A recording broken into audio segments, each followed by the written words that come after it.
So I'm down in Mexico right now, and I picked this up before I came down, just from the Dollarama, one of those nail buffers. It's late night, I'm a night owl, and I need something to do, so I thought, let's grind some pens. So these are the tools I'm dealing with. In case you're wondering, these are the pens I brought along, my little Gravitas pocket pen, my Jinhao 9019. We have a Jinhao X159, my Monteverde Ritma, another Jinhao X159, and then my Good Blue R615 to practice my flex writing.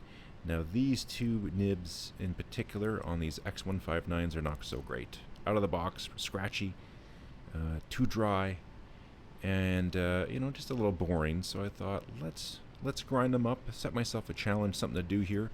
So these are the tools. I got my little nail buffer, my feeler gauges here, and then a super cheap little loop. Now I did bring my one that attaches here onto the camera to give you guys some close-ups, but I was just curious, these aren't overly expensive to play around with. How good can we get with just a $1.25 nail buffer and a little bit of patience? This is my table, it's sitting low, so I didn't have a good working surface. I don't know how this is going to work, but I figured we might as well try.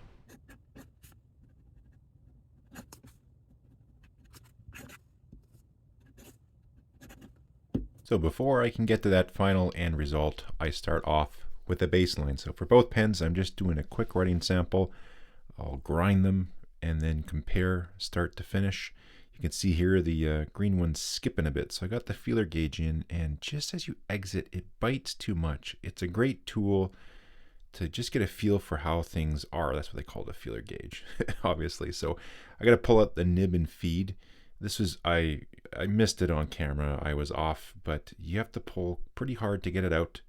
But we got the nib and feed out. Here's an inspection. There's a hair on it, but look at that tying gap. It is just almost non-existent. It's too tight. So I can't get the focus because the working distance is so short, but I'm pulling them apart. I'm grabbing the nib by the shoulders, pulling it wider, and I'm checking it, and we have it wider. However, it's too far open at the bottom now. So now I just pinch the edges in together. So that's called canyoning, when it's open on either the top or bottom. The slit, essentially the slit isn't parallel.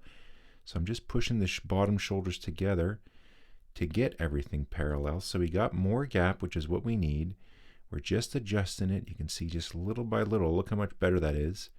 And we're pretty much bang on now. So I check it, and as I exit out, it just comes free, just vibrates a little, just a little bit of a bite to it. We put everything back in. With these nib and feeds, it is nice. There's a little notch that tells you for alignment and how to put everything back in, so that's good.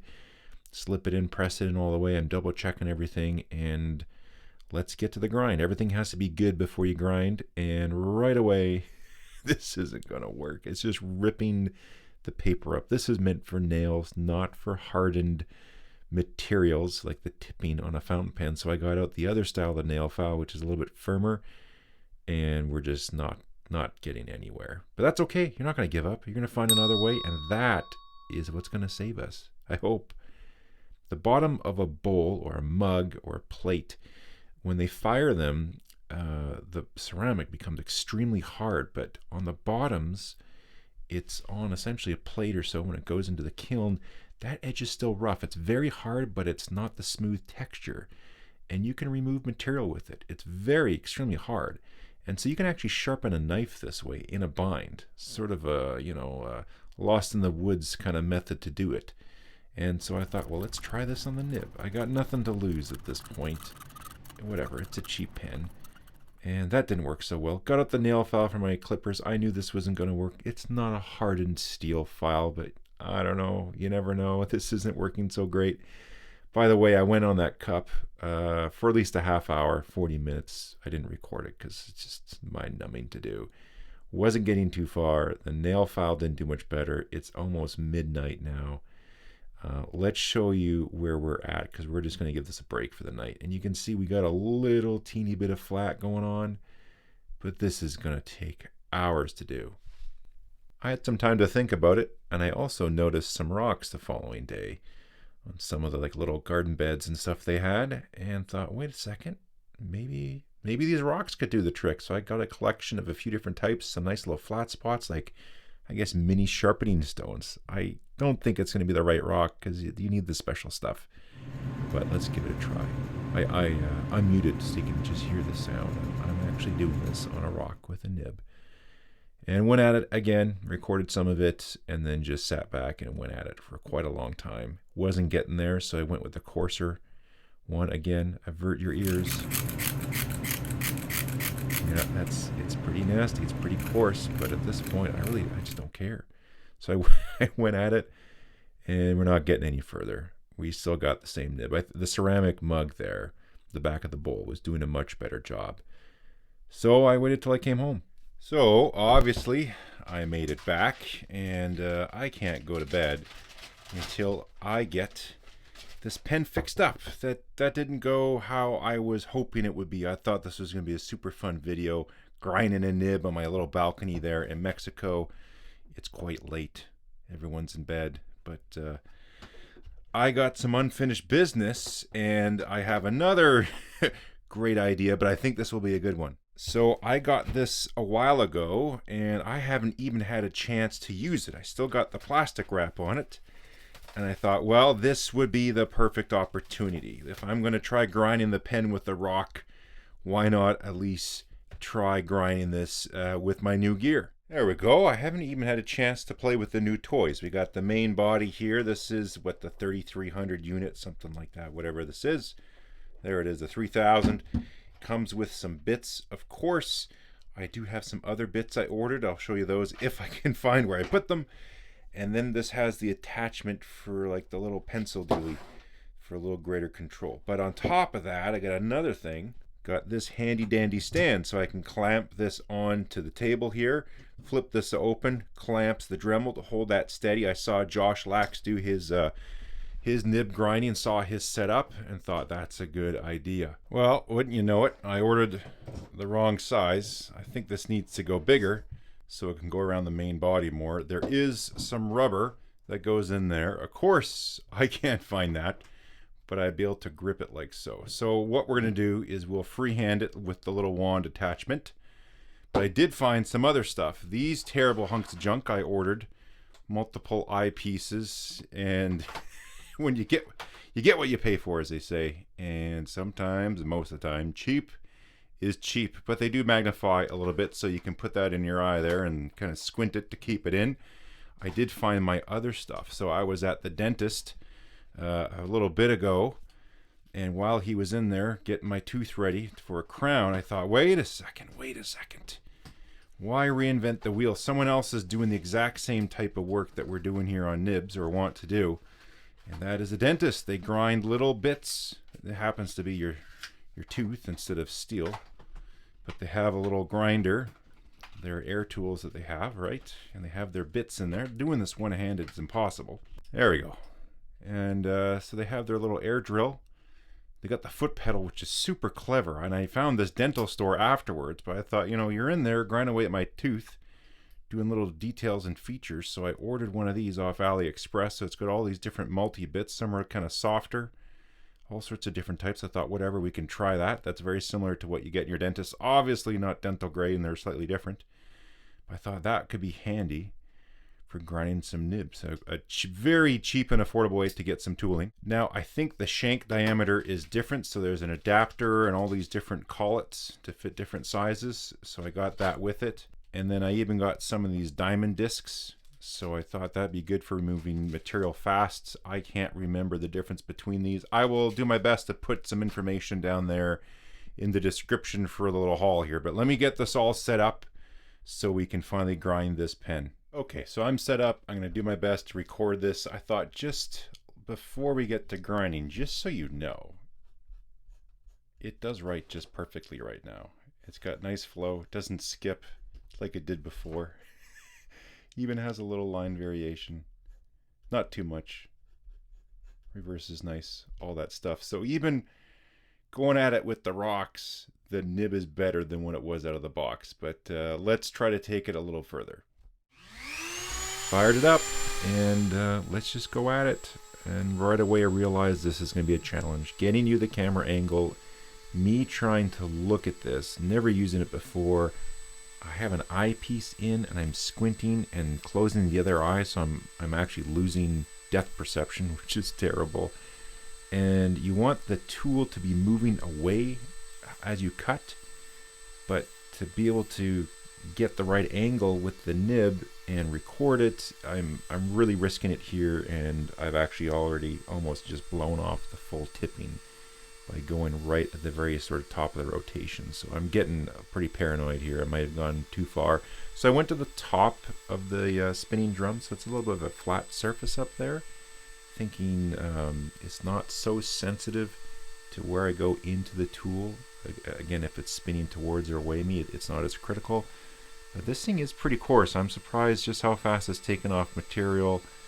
And yeah, I'm trying to go as gentle as I can with this, but material comes off very fast. So we went to the soft bits, thinking this will fix my terrible job.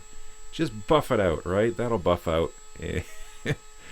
I'm realizing right here that the amount of burrs I'm dealing with, the nib is actually just ripping this to pieces. It's way too soft. I have to get the nib in a much better final condition. I can maybe polish it with this one. I'm gonna have to try some of the other bits because this is just way too soft. I'm just destroying this bit. So let's go to the diamond discs. They're flat. I'm sort of used to that from polishing stones and grinding that way, and it seems to be okay. Let's look at what we got so far. Yeah, things get removed extremely quick compared to on the stones, and especially compared to using the back of a bowl. So I went way beyond the tipping there. I switched tools, as you saw, and so at least we got it squared off. It's at a touch of an angle. I'm just going to go ahead and go back to this for now, just to kind of polish things up. Look, this thing is just terrible. But this, yeah, the Dremel requires a lot of patience to kind of get used to just how quickly it removes material. That's why I started on the stones, because you could do a couple strokes on the stones and you can see what's happening. With the Dremel, you got lots of RPMs going on. I don't know, it's like 30,000 or something. And yeah, stuff happens quick, I'll tell you that. Plus, I'm also trying to record it, which is just terrible. I didn't even try to get used to this thing before using it. So that's the other trouble. But we're going to have a very, very wide nib on this one. And so what I'm just going to do now is just smooth things out, get rid of these burrs that are on here.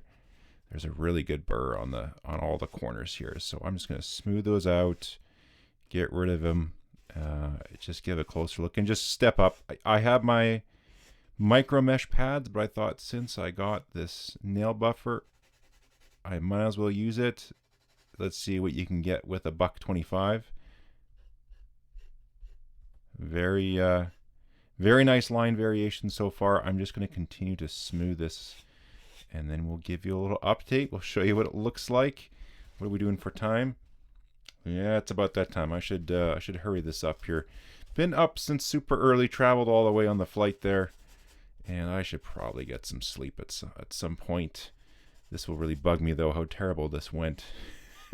So I'll be thinking about that tonight. So just high speeding the continuing polishing of the nib, just going up in grit there as well to make it smoother, checking my work as I go. I'm getting kind of happy with it. It's fairly smooth. There's just little tiny strokes that are catching a bit, so I'll sort of do this back and forth and roll it. Just try to minimize the strokes, right? You can't ungrind. It was getting pretty good, but I just want to finish off, get a little better polish. So I did break out the micro mesh pads, the 8,000 and the 12,000, polishing up the tops a little bit and just the sides. There's just little tiny catches.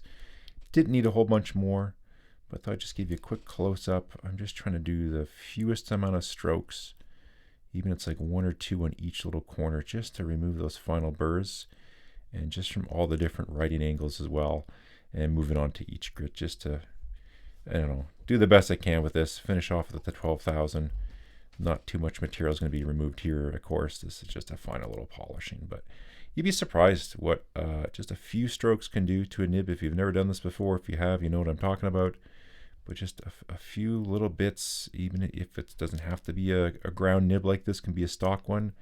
But just smoothing out the tipping a little bit, can be slightly uneven, or just the grind was off a touch, and you can just do a few strokes back and forth, you know, 4 or 5 times, and that can really fix up a nib. So far, it feels great. So here's a quick look with my 20x attachment. It's really tough. I need to get a 10x attachment, so even my heartbeat will show up under the magnification. We got some scratch marks there. I can buff that out a little bit more with those pads. So we essentially just have a straight up stub, not as rounded. You can see I'm not perfectly uniform, and also that left tine is wider than the right tine. That could be from my grinding, if you even want to call it that. It was pretty crude and terrible. It when I first got going, it really chipped off a chunk of that tine. Here we are underneath. You can see the tine gap is off a little bit there too. Like that thing took a pretty serious blow on one of those first plunges into that spinning drum. But I don't think it will affect it too much. We're off just a little bit. That, or else that could be a little bit of a burr on the inside. I'm gonna run the feeler gauge through that just to see. But overall, we're not too bad. The writing there really quick, felt pretty darn good. I'm going to do some more writing with it.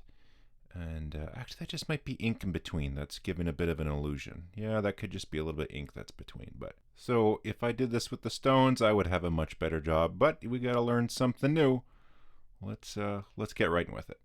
Of course, I had the pen uncapped forever, so first stroke it missed. But here we go. We got the Jinhao.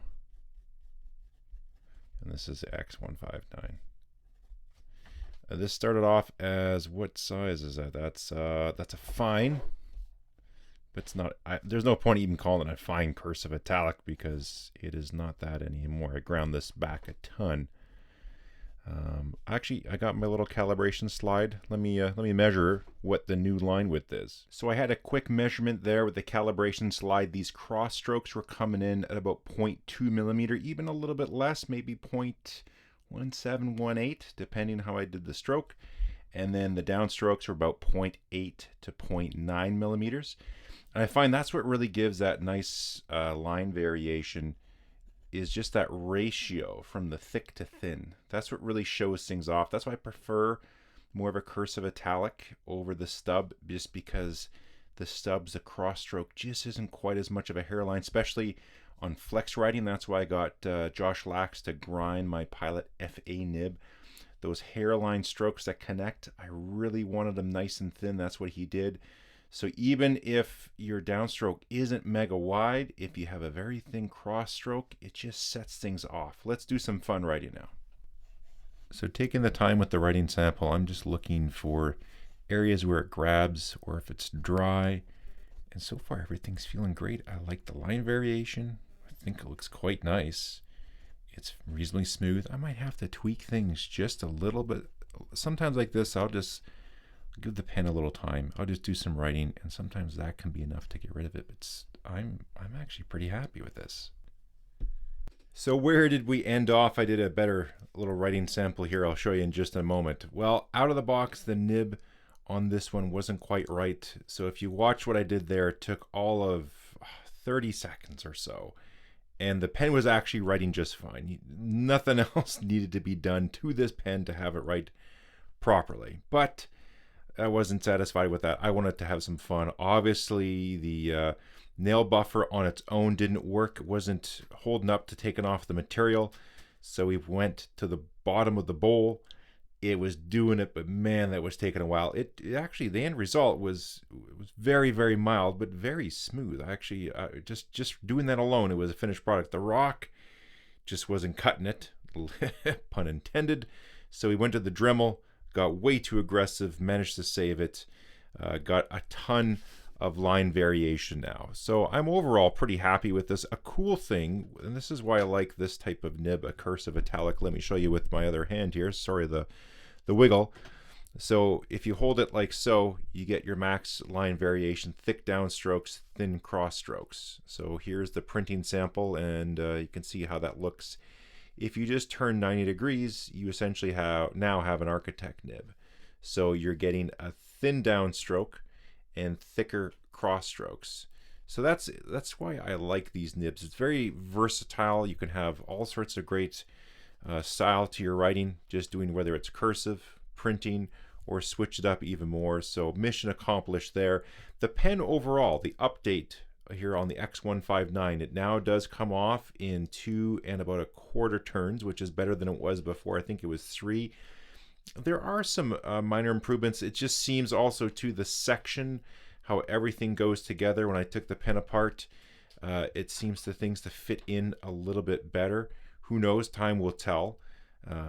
I also find that the green material, again, black is going to show all the imperfections. It does just seem a little more sturdy, or at least the polish comes out a little bit better too. Just it looks nicer. It looks, you know, better finished than the black one here with the gold trim. The main reason I got this one is I want to have a replacement. Well, I shouldn't say replacement, substitute for the real deal I have over here, which is my Mont Blanc 149. It has a fine nib that I ground myself to a cursive italic. I absolutely love how this pen writes. Sometimes you don't want to take this with you everywhere for fear of it getting lost, it getting stolen, damaged, whatever it is. So I wanted to have, I guess, like a backup pen available. And so I want to try to recreate the nib on my 149 on my X159. I know it's not the same pen, but yeah, when I feel like writing with this pen, but just a little bit worried because of the price tag. Now again, these new are insane. I was in the airport, saw the Mont Blanc booth, and the price on these things is just absolutely absurd. I didn't pay anywhere near that. Paid about, now what the new price is, about a quarter of the new price. And then this was a new old stock. I felt very comfortable paying that for this pen. Obviously, whatever these are, $7, something silly. So again, not too bad. I do wish they did a few more refinements to it. The Jinhao 9019, I feel they made those on here. No converter rattle. They made a larger converter. They did a few things on here I do like more. But that X159 is a big pen. You can see the 9019 is even bigger. So for a lot of folks, Mont Blanc 149 is way too big. They go for the 146. So, you know, this might be large for some people, or as large as they can handle. This is even like girthier, I should say. Lengthwise, the pens are essentially identical. It's just the thickness is very, very... very thick on this guy here. So I can see for some folks this is just going to be too much to handle in the hand comfortably. For me, I enjoy it. It fits just great. I really love that pen. 159 here, X159. Again, a step down. So for folks who can't handle that serious girth, go with this one. Wish they just did a little bit of an upgrade to it. I'm still waiting for them to release, you know, a $20, $30 Jinhao that's like this, or at least maybe come up with a new design that has that number 8 nib. They went a little bit further on the 9019. I think it's definitely worth it. Maybe a little bit more. They don't always have to shoot for the bottom. They got some wonderful low price offerings. You know, I don't think they're ever going to come out with pens that are over $100, but some folks are willing to spend a little bit more, 30, 40, maybe $50.